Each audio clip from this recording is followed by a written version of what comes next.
4:38 de la tarde, seguimos con más y hoy nos acompaña la licenciada Marianet Ortega. Ella es la encargada del Centro Luis Braille en el IPD Penonomé y vamos a conversar acerca del apoyo que reciben los estudiantes con discapacidad visual, ceguera y baja visión. Y primordialmente una de las preguntas que salen a flote inmediatamente al pensar en educación a distancia, que incluye la virtualidad, el uso de herramientas tecnológicas y plataformas para hacer videollamadas, es cómo se desarrollan esas clases con estos estudiantes que precisamente tienen una dificultad, sobre todo en la parte visual. Bienvenida y gracias por acompañarnos. Sí, como no, muy buenas tardes. Soy la profesora Marianet Ortega. Laboro en el Instituto Panameño de Habilitación Especial de la institución de Penonomé y estoy en el Centro de Recursos Educativos para Personas con Discapacidad Luis Braille. Voy a contarle un poquito de historia. Realmente estos centros se hicieron a través de un convenio de colaboración con el Ministerio de Educación de España, la Organización de Estados Iberoamericanos para la Ciencia, la Educación y la Cultura, la Fundación 11 para América Latina, el Ministerio de Educación y el Instituto Panameño de Habilitación Especial. En el año 2010. Actualmente contamos con 5 centros que están distribuidos en las provincias de Chiriquí, Veraguas, Panamá, Colón y Coclé. Lo que usted me acaba de preguntar es muy cierto. ¿Cómo estamos haciendo ahora a través de la virtualidad? Teniendo en cuenta que a las personas con discapacidad visual tiene que ser todo a través del tacto. Bueno, nosotros como educadores siempre estamos en contacto con aquel educador que está con el estudiante y ellos nos transmiten a nosotros cuáles son lo que están utilizando en el currículum y entonces nosotros hacemos las transcripciones en braille porque lo que nosotros les brindamos lo que es la digitalización de texto, todo lo que es literatura, todo lo que está escrito, entonces se lo transcribimos en el braille y lo hacemos llegar a los centros. El padre de familia o la misma institución se encarga de hacerles llegar.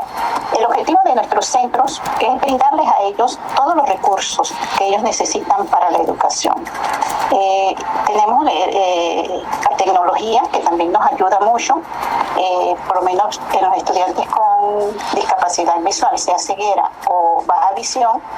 Hay algunos software que tenemos como el NVDA, que es un lector de pantalla para los estudiantes con discapacidad visual, y tenemos los macrotipos, que son las ampliaciones para los estudiantes con baja visión. Dentro del centro también nosotros confeccionamos lo que es material didáctico en alto relieve, sea láminas, dibujos, mapas.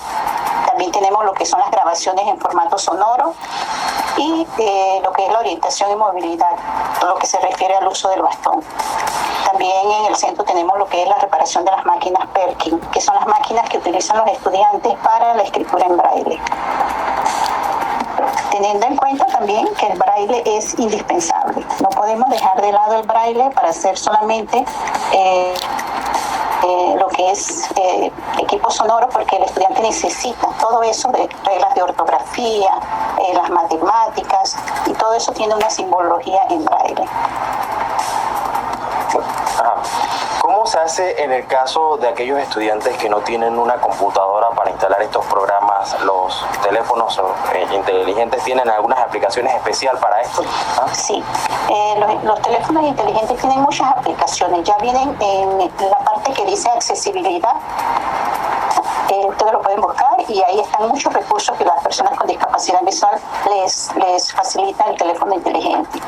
También, como hemos tenido que estar en la realidad virtual, estamos en contacto, sea vía WhatsApp, sea vía videollamadas, a través del Zoom, para ofrecerle a los padres también esa orientación y a los estudiantes. Claro, porque en todo esto, pues, imagino que es indispensable el apoyo del padre para poder guiar también a sus hijos, puesto de que pues, quizás como tienen esa limitante de la capacidad visual, que les hace falta, quizás no pueden por sí solos también apoyarse. Por otra parte de esos recursos que pueden aplicarse no solamente a los niños, sino quizás a algunos un poco más adultos, para poder apoyarse y seguir instruyéndose de forma virtual o a distancia? Sí, es fundamental el apoyo del padre. Ahora en esta virtualidad, que el padre ha sido realmente nuestra mano derecha. Así es que siempre estaremos agradecidos también con los padres que se han convertido realmente también en maestros. En el centro atendemos desde bebés, desde los niños más pequeños. Tenemos estudiantes de premedia, tenemos estudiantes de primaria, tenemos estudiantes universitarios. Y todo aquel personal que solicite, por ejemplo, hay personas que han perdido la visión a través de accidente o a través de alguna enfermedad. Nosotros también le brindamos esa orientación que ellos requieran para lo que es la habilitación. Y también con los padres nosotros hacemos lo que es desarrollarle esa percepción táctil, por lo menos en los niños pequeños, de las habilidades ácticas, que son aquella percepción del tacto para desenvolver lo que es la lectura con la yema de los dedos. Entonces, a través le estimulamos los demás sentidos, ya sea el auditivo, el táctil, el gustativo, porque para el estudiante apoyarse en esos otros sentidos. O sea que básicamente también existen talleres, le pregunto, para los padres para que ellos también puedan guiar a sus hijos, ¿no? Sí, sí, okay. Sí. Ahora dentro de la virtualidad hemos estado a través también de talleres para orientar a los padres qué pueden hacer en casa, cómo pueden ir desarrollando esa sensopercepción en el estudiante. Y es importante también destacar esto porque no sé si antes se hacía, antes de caer en pandemia, esto de los talleres a los padres para trabajar en casa con sus hijos, pero me parece que es una muy buena iniciativa esto de que se le dé el acompañamiento, y más porque ahora están, no solamente porque están más tiempo en casa, sino porque los mismos padres, por ese grado de afectividad o acercamiento que tienen con sus hijos, creo que también refuerza esa parte afectiva, que es muy importante. Por supuesto. El padre siempre ha sido nuestro aliado, como ya le dije, nuestra mano derecha. Siempre hemos tenido esa comunicación con el padre, no solamente ahora en tiempos de pandemia, realmente cuando atendemos al estudiante en nuestras instalaciones en el Instituto Panameño de Habilitación Especial, el padre está ahí, muchas veces él tiene que saber cómo son las terapias que se le están dando. Por ejemplo, en mi caso, en el Centro Luis Braille, yo le comunico el avance del estudiante en lo que es sensopercepción, en la utilización del bastón, en lo que es la alfabetización del braille. Él siempre está en contacto, tenemos que mantener esa comunicación para poder que se logre el objetivo. Así es que sí igual mantenemos con el docente que lo atiende, sea en planta o sea en inclusión, para poder entonces lograr, cuando hacemos un trabajo en alto relieve, le explicamos al docente cómo es que el estudiante tiene que tener la postura para concentrarse y poderle decir qué realmente es lo que estamos reflejando en ese diseño en alto relieve. No se lo podemos entregar así, sobreentregar, porque el estudiante se va a perder. Si es, por ejemplo, un mapa de América, le tenemos que dar la posición correcta del dibujo, para que él sepa América del Norte, América Central, América del Sur, y ahí de acuerdo a lo que el docente ha planificado para esa clase. Gracias. Hablemos un poquito acerca de los números. ¿Cuántos estudiantes actualmente tienen en el centro? Y bueno, ya hemos pasado un año de pandemia. ¿Cómo fue esa experiencia durante este año a distancia? Sí, en el centro, aquí en Penonomé, el centro Luis Braille de Coclé está ubicado en el IPE Extinción Penonomé. Actualmente tenemos un total de 51 estudiantes entre ceguera y baja visión. Realmente fue un reto inesperado lo de la pandemia, pero nos fuimos adaptando y fuimos dando esa habilitación que el estudiante necesita. Nos pusimos en contacto con los estudiantes, con los padres, con el currículum priorizado, y hemos estado trabajando en beneficio de la educación para estos estudiantes. También en lo personal, les voy a decir que el IPE a mí en lo personal me ha brindado la oportunidad de actualizarme y de capacitarme en otros países como Brasil y Chile, intercambiando esos conocimientos y esas experiencias para el mejor entendimiento de los estudiantes. Todo lo que se refiere a elaboración de matrices para mapas, para trabajo en alto relieve, en lo que es la alfabetización en braille. Y eso también gracias pues es posible con el apoyo de nuestras autoridades y también con el gobierno central. Efectivamente, pero en el caso preciso de los estudiantes, esos comentarios que los mismos estudiantes han compartido, cómo se han sentido, sobre todo pues un nuevo reto quizás para ellos que no estaban acostumbrados a trabajar quizás con estos mecanismos y les ha tocado el reto de poder adaptarse aún con esa dificultad que no solamente pues implica el hecho de tener que utilizar estas nuevas herramientas que para muchos han sido nuevas, sino que también adaptarse a esta virtualidad. Sí, ha sido un reto también para ellos.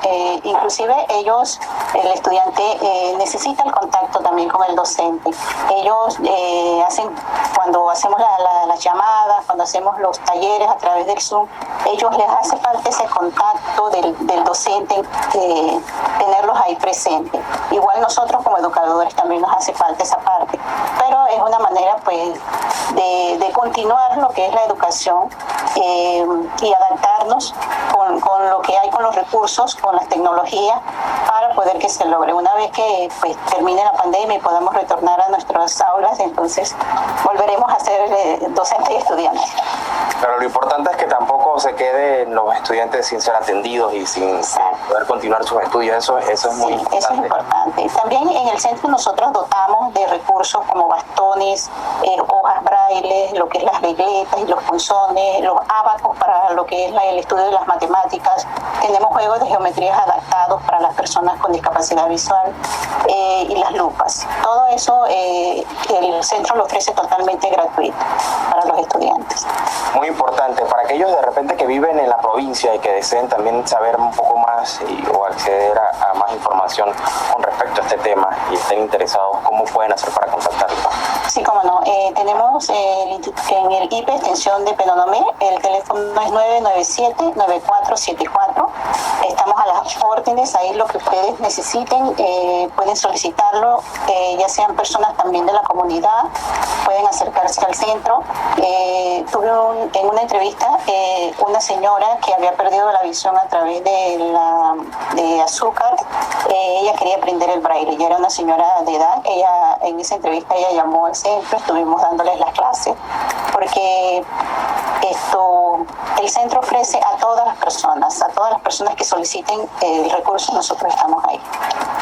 Eso es muy importante también mencionarlo. Entonces, y me imagino que quizás con la virtualidad abrieron el abanico de opciones también para otras provincias, o ustedes también los dirigen a otros centros regionales.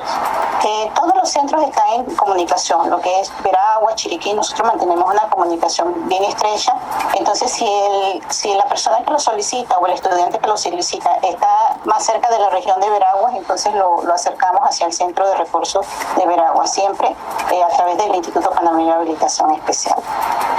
Le agradezco bastante, licenciado Ortega, por esa información que nos ha brindado esta tarde. Efectivamente que sé que va a ser de mucho valor para aquellos que nos escuchan y quizás dirán en estos momentos, pues me hacía falta escuchar este tipo de información. Estoy seguro que también para ellos pensamos aquí en Radio Ancon, sobre todo en temas de inclusión y en educación. Gracias por Gracias a ustedes, gracias a la emisora Radio Ancon por la invitación y estamos aquí siempre a la orden. Hasta luego. A Diario Vespertino.